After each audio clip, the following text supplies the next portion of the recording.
Sabi ng third floor, may kumakalabit daw na senador behind the scene na parang boboto ng yes sa conviction ni VP. Basta tigilan na daw siya at wag kasuhan. May mga nag-connect nga eh. Kasi merong nakakita na si Camille Villar ay nasa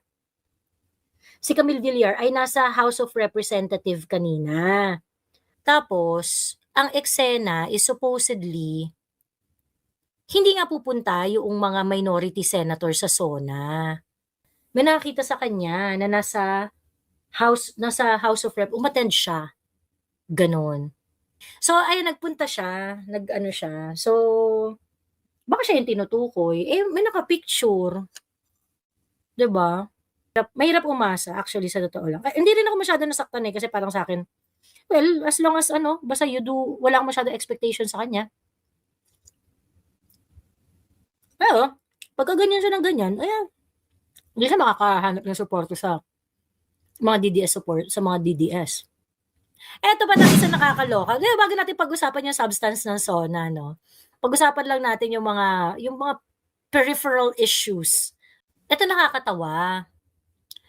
Kasi itong page na to, Opposition PH, ayan, delusional eh, no? Sobrang delusional talaga nitong mga na to. Delusional talaga itong mga So parang iniisip nila si Risa Ontiveros is part of the opposition pa rin. So ganun yung hinuha nitong page na ito. Opposition is with Senator Risa Ontiveros. Ayan. There will always be that woman who refuses to clap when the president is introduced before his speech. So parang ang dating is si Risa, naninindigan siya kasi kumbaga parang hindi niya talaga pinapalakpakan si BBM. Hindi siya pumapalakpak. Kahit anong mangyari, hindi siya magkikiss ass. Parang ganun yung gustong parating na. Sabihin na natin, hindi siya pumalakpak during the introduction. Mga bakla kayo ng taon, todo naman yung palakpak ni Risa. Teka, may post si Old School Pinoy dyan eh. Si Risa playing safe yan. Di yan babatikos kay BBM, pero di niya kakampi, sabi ni Catherine Rose del Mundo. Hindi ma'am, kakampi na siya ni BBM. Ano ba kayo? Kakampi na siya ni BBM. Actually, kaya nga siya inaaway si Risa, kaya yan inaaway ng mga ka-block niya, yung kamakabayan block niya. Kasi nga, ang laki-laki na ng pakinabang niya kay BBM. So parang sobrang kakampi na siya, ganyan. Kayo ba naman? Yung mga hearing na hinawakan ni Risa Ontiveros, full support. Ang executive office, maghahanap tayong birth certificate. Ay, sige, hanapin natin pati yung nanay ni Alice Guo. Ama magpa-fund kay Risa. Takina, yan ang ipa-fund ninyo. Sure kayo dyan? Sure kayo ipa-fund nyo si Risa? Diyos ko, wala siyang issue na consistent siya sa kanyang paniniwala. Sobrang wala. Nagsalita ba si Risa tungkol dun sa kay Vice Ganda? Nagsalita ba siya tungkol kay Vice Ganda? Si Risa Ontiveros. Hindi man siya nagsalita. Yung, di ba, si Vice Ganda, nag-public apology dahil dun sa ginawa niya sa Showtime. Pakita natin yung video kasi it is actually very, very disturbing. Ayan. Demonstrate ko lang na parang, putya talaga, seryoso kayo, ipa-fund nyo yan si Risa Ontiveros sa mag-isip-isip kayo, Diyos me. Mag-isip-isip kayo.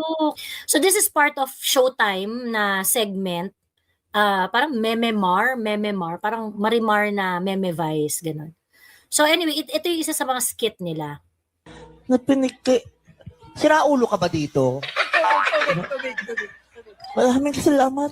Kasi parang ang dami kong pinagdaanan. Uhaw na uhaw ako. Eto na, iinumin ko ng tubig. Yun siya, anong ginagawa niyo? Mga muchacha! Nasaan niyo?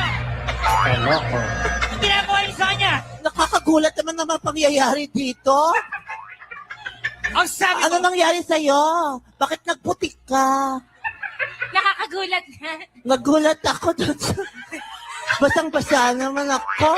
Sino ba yung sumigaw? Ikaw ba? Ang ginagawa niyo sa kanya? Ang sinabi ko, alagaan siya. Napinig. Ayan.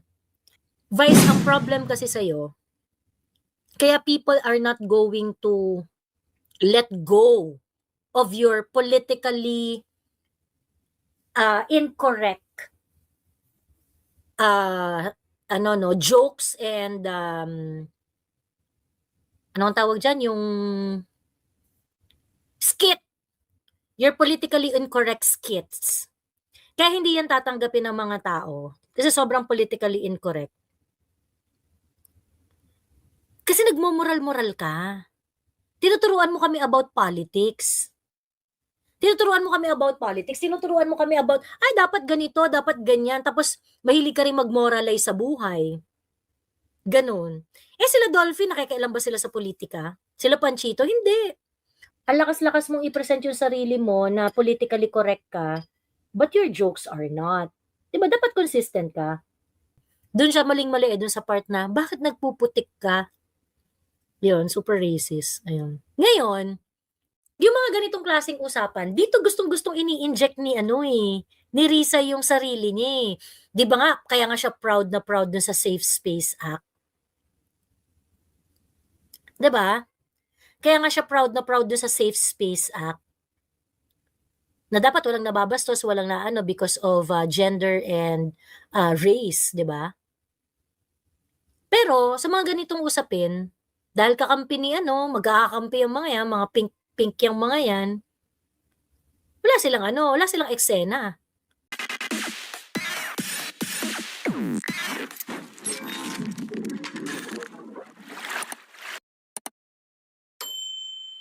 Hello, magandang gabi sa inyong lahat at welcome back, Balakubak. Sa lahat na nag-aabang ng live, nandito na po tayo ulit. Meron tayong mahabang usapan ngayong gabing ito tungkol sa SONA ng Pangulo. Ayan, okay?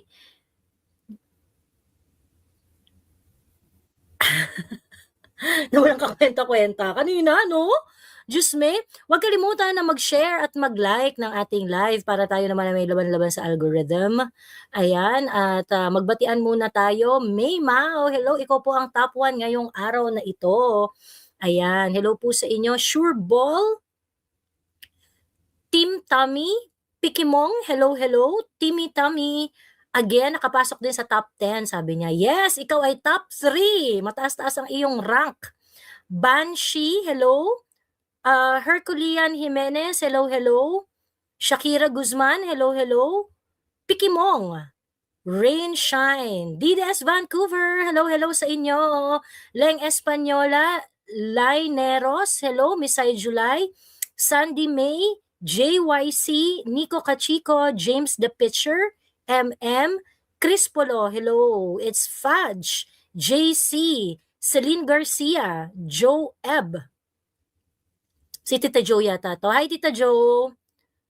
Kuwagong Puyat, hello. Pikimong, I'm excited at nag-live ka ulit. Oo nga excited din ako. Tagal natin din nag-live, Medyo na-busy kasi Nivmiel May, hello. Smile Pio, Lulu Shasha, Monet Bona Cruz, Maria, Tita Gareth Malaya, hello. Phoebe Moon, Nurse by Heart, The Togethers Club, Janet Barredo, Christina Unabia, Pretty Pangit, Lucila Restor, Fat John, Nico Fruponga, Joy, di ako nag-watch na SONA kasi wala namang kwenta. Actually, sa totoo lang, nagigets ko yung iba yung, I think immediately after the first part of the SONA, parang, alam na nating gogoyoin tayo Wala namang sasabihin How are you, Pinas? Hello. Ray Abalos, Butter Cheese Loaf, hello. Alminda Salveo, Tita Alminda, hello. Nabasa mo comment ko sa post mo, may kwentong barangay si third floor studio kaninang umaga, nakakaloka. Anong kwentong barangay ni ano ang chismis ng third floor? Mga chismoso rin yung mga yun, dami rin alam na kwento no? Mga rin. Tapos yung mapapaisip ka rin talaga dun sa kwento nila, parang, oo nga, Parang pwede ganon. Hello, Prada Lucio. And si Patricia Castañeda, hello, shout out sa'yo. Hindi, nagko-comment ka man at hindi ko makita, ay nararamdaman kita. Ayan. Meme23 TV, hello. Together's Club, Sonangaling. Ayan. Sweet Caroline Libaw, Nora De Jong, Ata Narina Nico, hello, hello. Catherine Ann Grimaldo, Harfox. Ayan. Hello, MPM. Maraming salamat sa pangapag-gift. Ayan. Hello, Jonathan Fune. Ayan. Okay. Ay, may chika ako. So, nakaschedule pala na pupunta si BBM sa Davao City. Teka lang ha. Kunin lang natin ang ating reference. Ayan. So, nung una, parang pupunta siya sa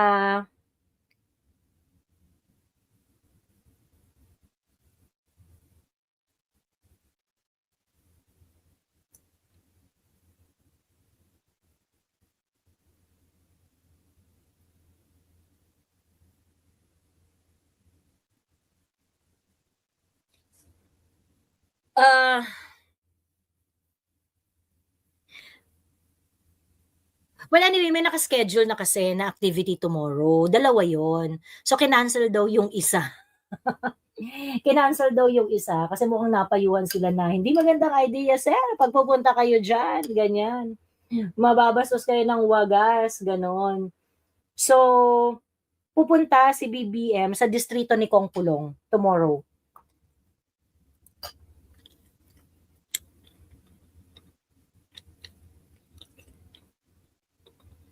Sa Catalunan District. Yan. Doon pupunta. Doon ma-eksena si BBM. Sabi ni Didis at Galab, sabi ng third floor, may kumakalabit daw na senador behind the scene na parang boboto ng yes sa conviction ni VP. Basta tigilan na daw siya at wag kasuhan. So, may mga nag-connect nga kasi merong nakakita na si Camille Villar ay nasa House of Representative kanina.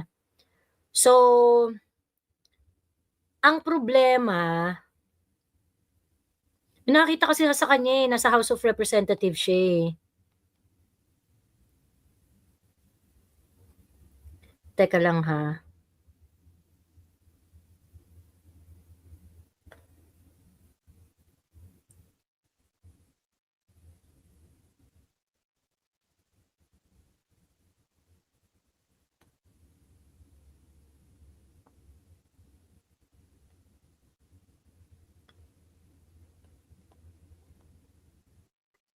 Teka lang ha.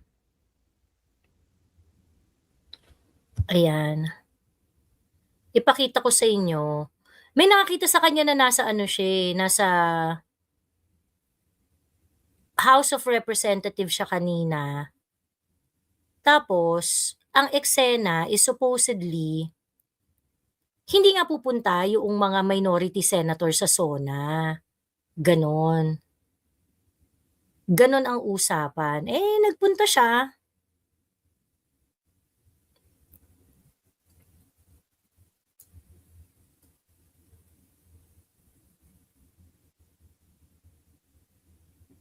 Nagpunta siya. So, I do not want to read much to it. Pero, syempre, hindi talaga nila maiiwasan na merong tataas ang kilay, 'di ba? Meron talagang parang ayan. May nakita sa kanya na nasa House of Rep, umattend siya. Ganon.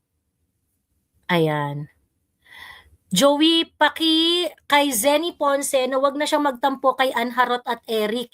Nag-leave the group siya kasi ito si Beatrice malakas ang asa.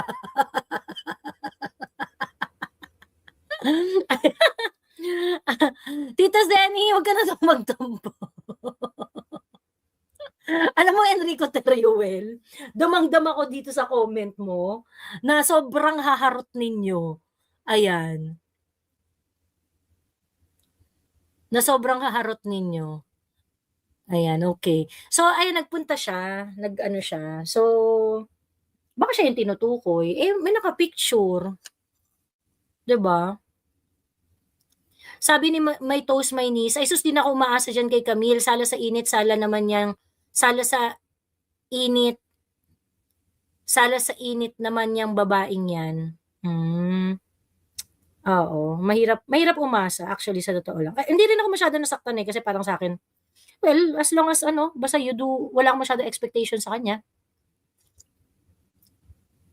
Pero, pagka ganyan siya ng ganyan, ayan, hindi siya makakahanap ng suporta sa mga DDS support, sa mga DDS.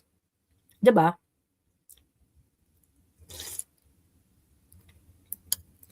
ba? Kasi it's become your your politics na, 'di ba, na hindi nyo kaya manindigan. You cannot take some punches. Yun yung problem. Kung ako kay Camille, ma'am, manindigan ka na lang. Magpakatatag ka. Kasi mas rerespetuhin ka ng taong bayan kapag you stay on course.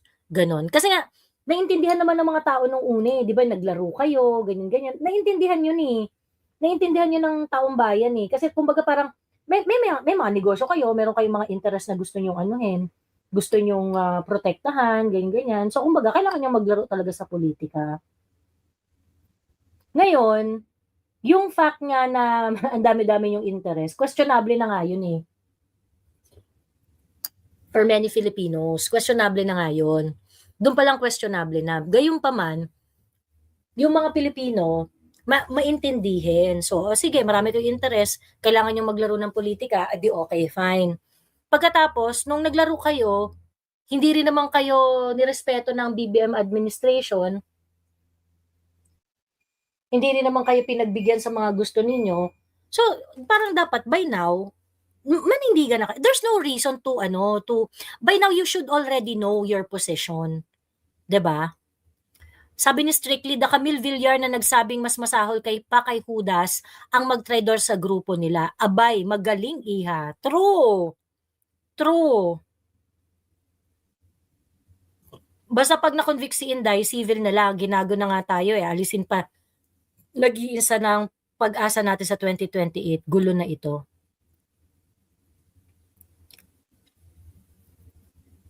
True. Ayun, so, sa akin, ay, ma'am.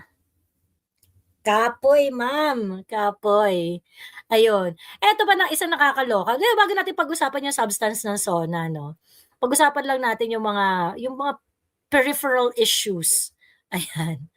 Okay? Mga peripheral issues. Ay, ano to?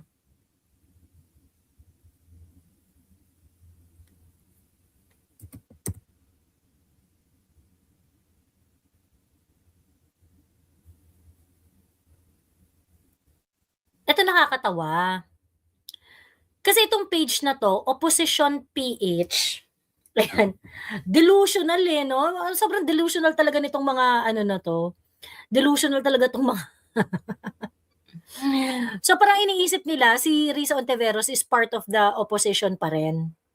So ganun yung hinuha nitong page na ito. Opposition is with Senator Risa Ontiveros. Ayan. There will always be that woman who refuses to clap when the president is introduced before his speech. So parang ang dating is si Risa, naninindigan siya kasi kumbaga parang hindi niya talaga pinapalakpakan si BBM.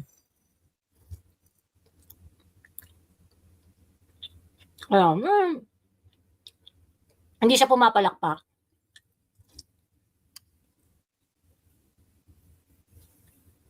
Kahit anong mangyari, hindi siya magkikiss ass. Parang ganun yung gustong parating na. Hindi sabihin na natin hindi siya pumalakpak during the introduction. Mga bakla kayo ng taon, todo naman yung palakpak ni Risa. Teka, may post si Old School Pinoy dyan eh.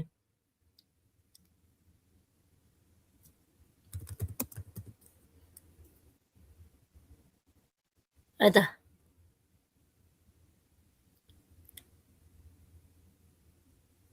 Ito.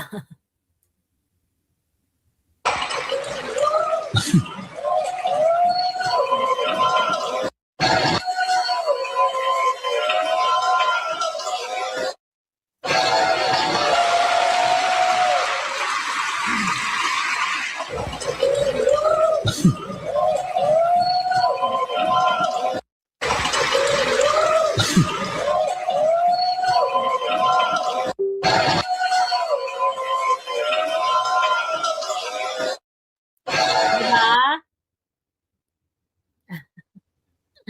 Isa na nga lang pangahawakan ng mga supporter ni Risa sa kanya eh, no?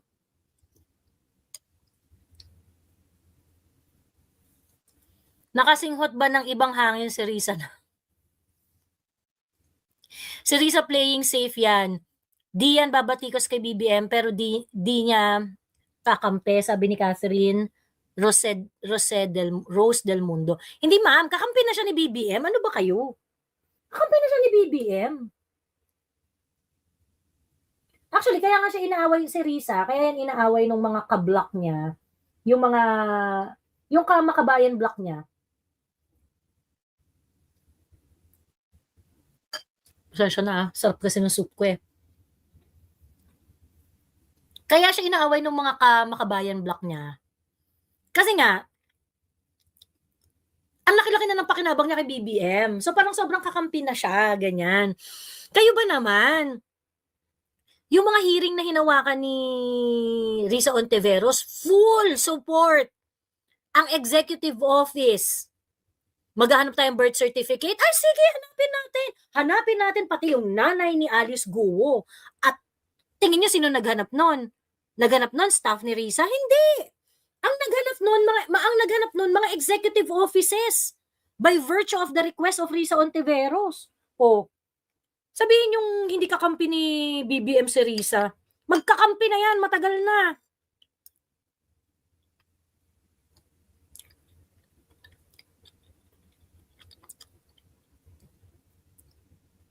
Desperate for endorsement si Risa kaya kumakampi kay BBM. Yung mga nandyan sa SONA, hindi dapat iboto ng taong bayan. Tandaan ninyo ang mukha, kasabuat sila sa Maleta Gang. Baka audition kay BBM kasi olat siya kay Mama Lenny. Well, I think Risa is just happy to be there.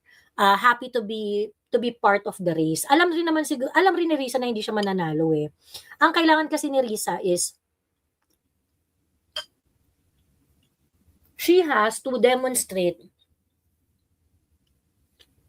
a certain level of formidability in order to formidable enough that she can actually convince people, rich people, to fund her campaign. So it's really for the funds. So ngayon, ang nakakatawa dito, sa mga magpa-fund kay Risa, yan ang ipa-fund ninyo? Sure kayo dyan? Sure kayo ipa-fund nyo si Risa? Diyos ko, wala siyang issue na consistent siya sa kanyang paniniwala. Sobrang wala. Nagsalita ba si Risa tungkol dun sa kay Vice Ganda? Nagsalita ba siya tungkol kay Vice Ganda? Si Risa Ontiveros? Hindi man siya nagsalita. Yung, di ba, si Vice Ganda, nag-public apology dahil dun sa ginawa niya sa Showtime. Teka.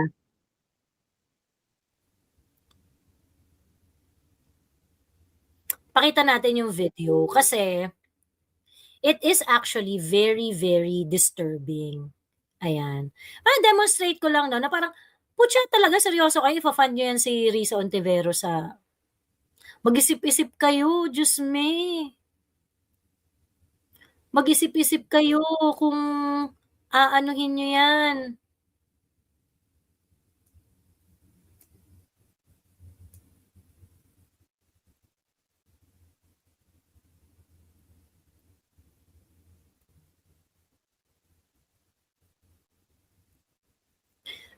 Kailangan natin italakayin 'to kasi para 'di ba, yung mga malaman ninyo kung gaano ka-inconsistent 'to si Risa Ontiveros, ayan. So this is part of Showtime na segment, parang Mememar, parang Marimar na Meme Vice, gano'n. So anyway, ito yung isa sa mga skit nila. Na sira ulo ka ba dito? Maraming salamat. Kasi parang ang dami kong pinagdaanan. Uhaw na uhaw ako. Eto na, iinumin ako ng tubig. Sino ba yun siya? Anong ginagawa niya? Mga muchacha! Nasaan niyo? Ang ginagawa niyo sa kanya? Nakakagulat naman na mga pangyayari dito. Ang sabi Ano ko, nangyari sa'yo? Bakit nagputik ka? Nakakagulat na. Nagulat ako doon sa... Basang-basa naman ako.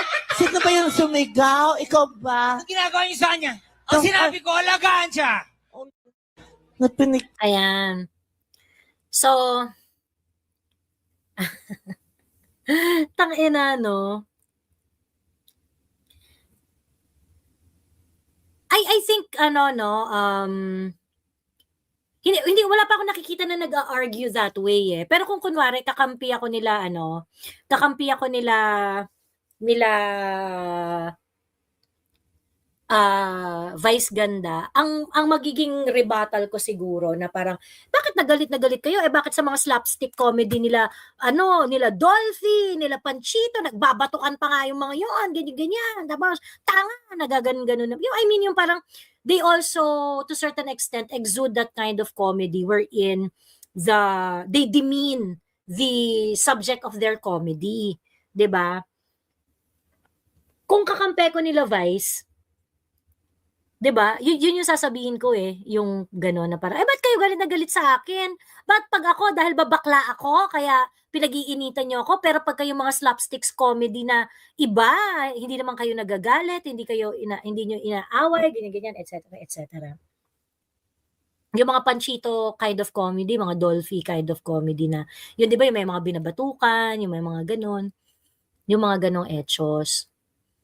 And to which, kung kunwari gano'n yung wala akong naririnig na gano'n na nagsasabi ng gano'n. Which is, I think medyo mas malakas-lakas pa sana yung argumento nyo kung gano'n yung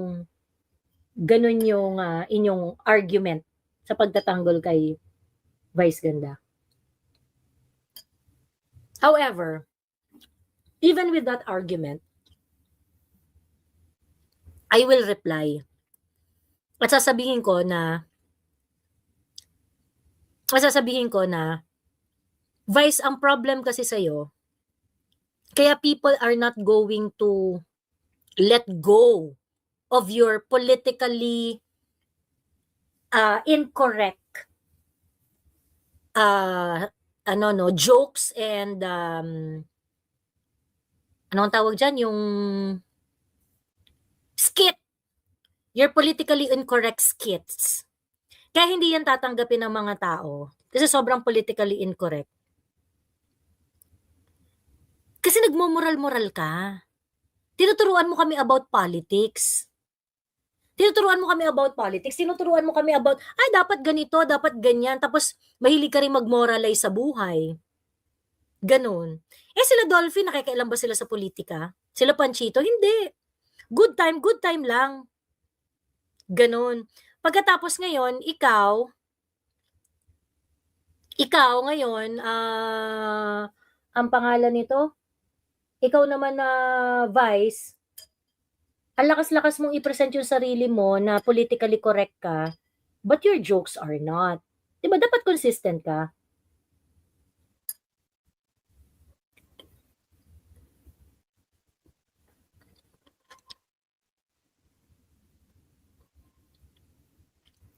Sabi ni Picky Mong, Dolphy never incorporated racism in his comedy style. Same with Bayani and Long Mejia.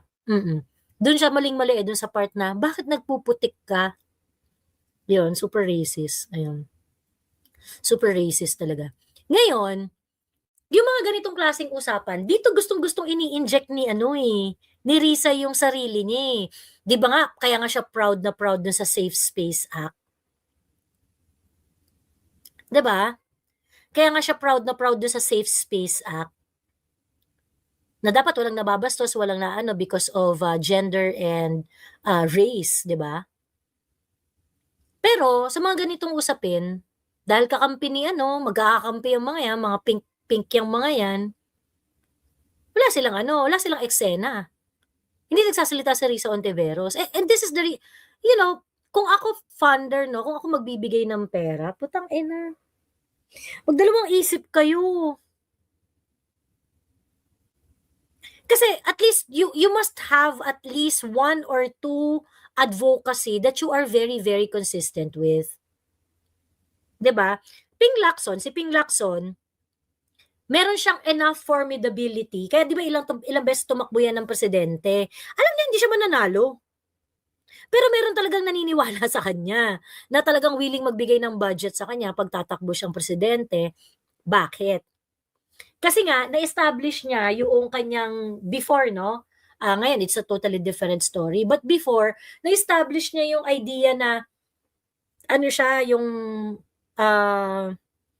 budget buster siya, ganyan. Mabusisi siya sa budget, yung mga ganong etc. Until na, until na uncover yung kanyang kaplastikan sa resolution number 10, joint resolution number 10. Ayan.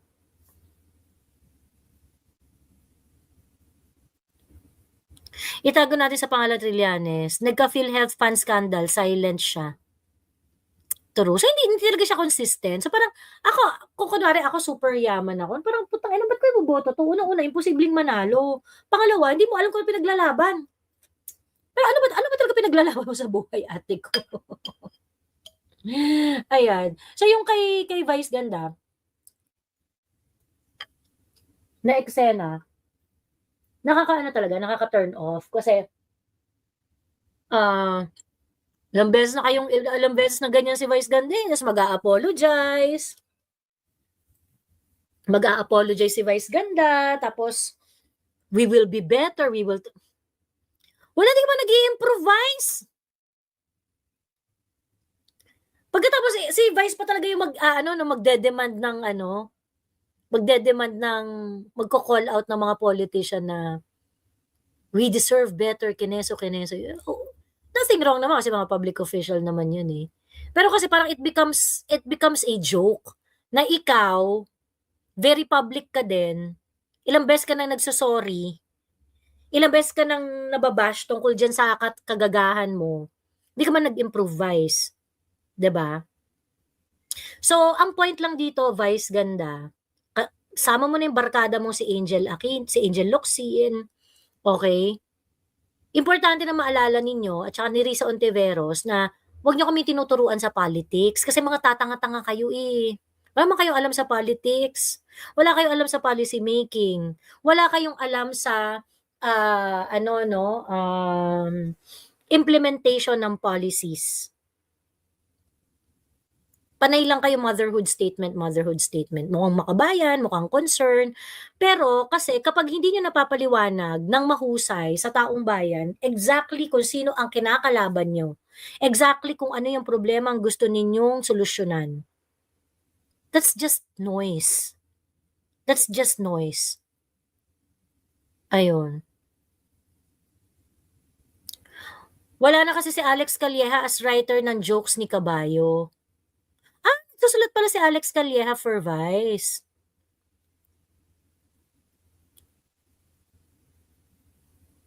Kaya hirap si Risa makagain ng traction. Yung mga tao can see how fake she is with her advocacies. Ultimo mga speeches niya, di niya man lang makapag-rouse o makapukaw ng puso ng mga tao. Nag-endorse pa ng sugal. True. Si Angel, Si Angel Locsin.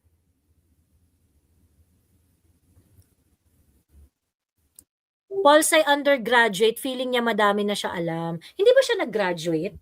Hindi siya nag-graduate? Ay, hindi pala akala ko nag-graduate si Vice. Alam ko nag-aral siya sa FEU. Pero,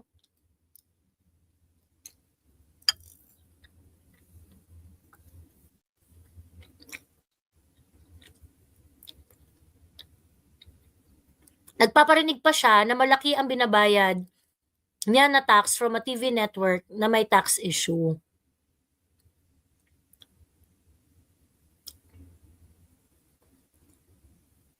Ano asan yun? Hindi siya degree holder.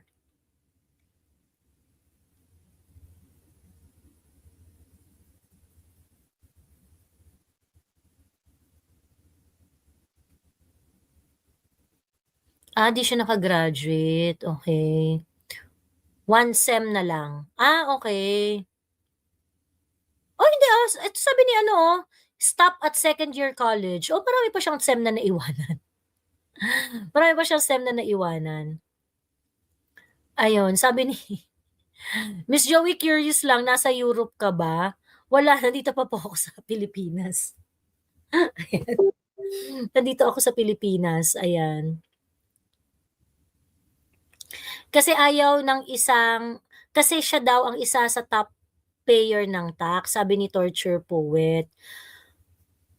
Walang problema. Pwede ka namang pwede ka namang magreklamo. Pwede ka namang, I think it's okay. Pero ang problema, magreklamo ka na magreklamo kung hangga't gusto mo. 'Di ba? Nobody's lahat naman tayo taxpayer eh.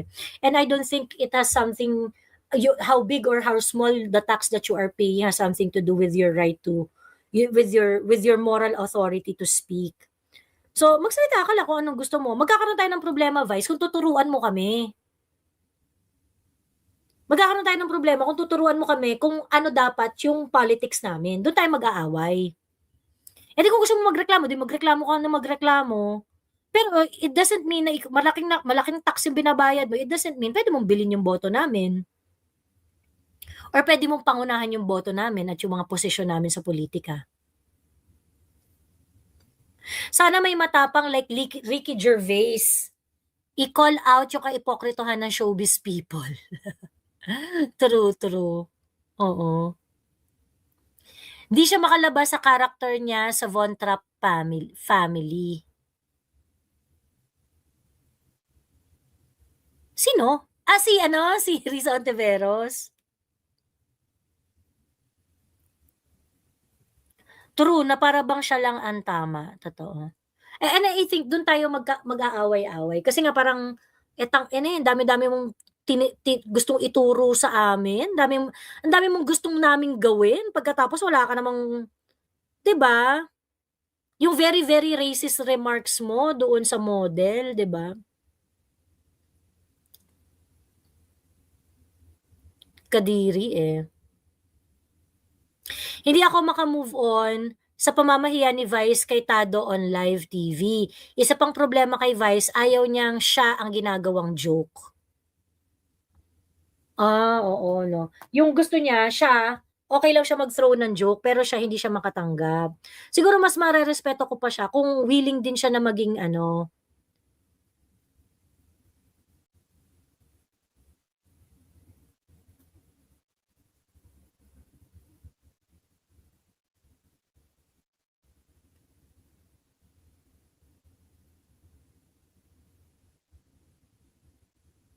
ayun. Correct, pikon siya. Entitled dahil malaki ang tax, wala pang major ang second year college, third and fourth year pa yon. Sabi ni Sunda Jace. Ayun. May 6 months na taning siya, di na sumama sa Atom, nilangaw tuloy yung Yellow Rally. Oo nga di ba November yon? November, December, January, February, March, April, May, June. 7 months na.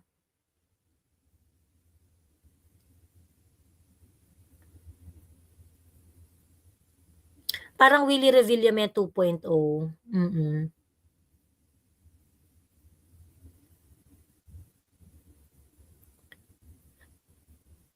Hindi nakapag-aral si Vice kasi nabarkada at nag-stand-up comedy na siya. Ayun, nag-start na siyang kumita ng pere. Ayun.